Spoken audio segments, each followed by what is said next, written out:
My father, as Keith mentioned, was a rabbi, Rabbi Abraham Joshua Heschel.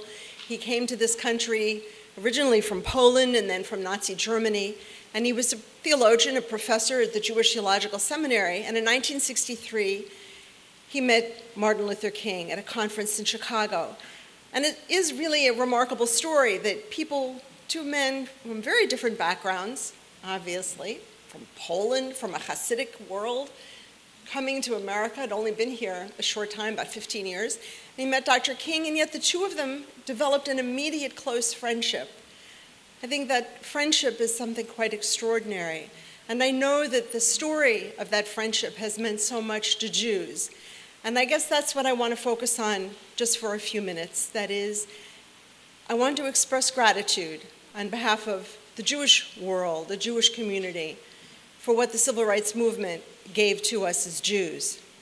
My father was involved in civil rights actions, activities, also in the war and in movement against the war in Vietnam, and also in the Second Vatican Council and the effort to change the church's position regarding charges of deicide against the Jews and efforts to convert Jews to Christianity. But I think it's important for us to keep something in mind, and that is the Jewish world at that point had just emerged from a terrible trauma. How does a person behave after they spent a few years in a horrible place like Auschwitz?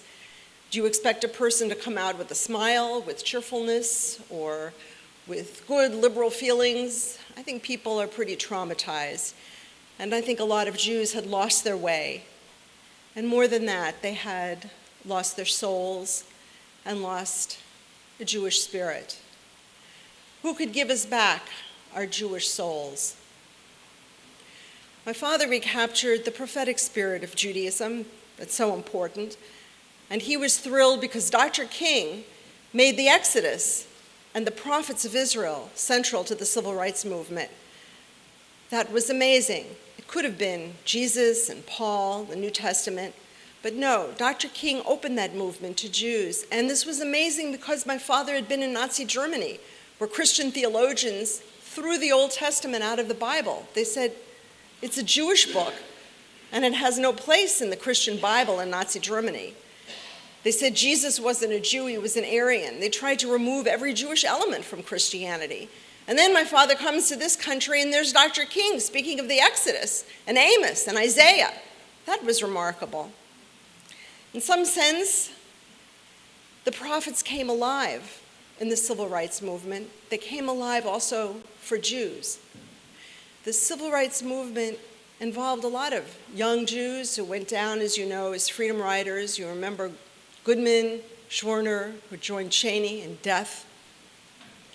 There were rabbis in Selma.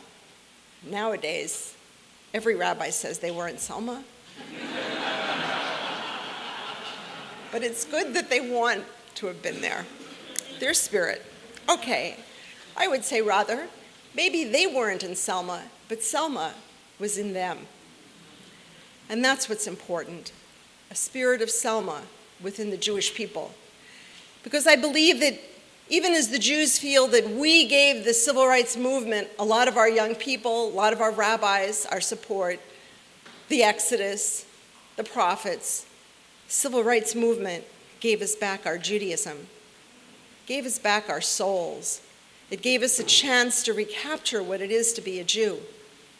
It gave us a chance to remember that there's something beyond Auschwitz, something beyond the Nazis, something so much more important to treasure as Jews.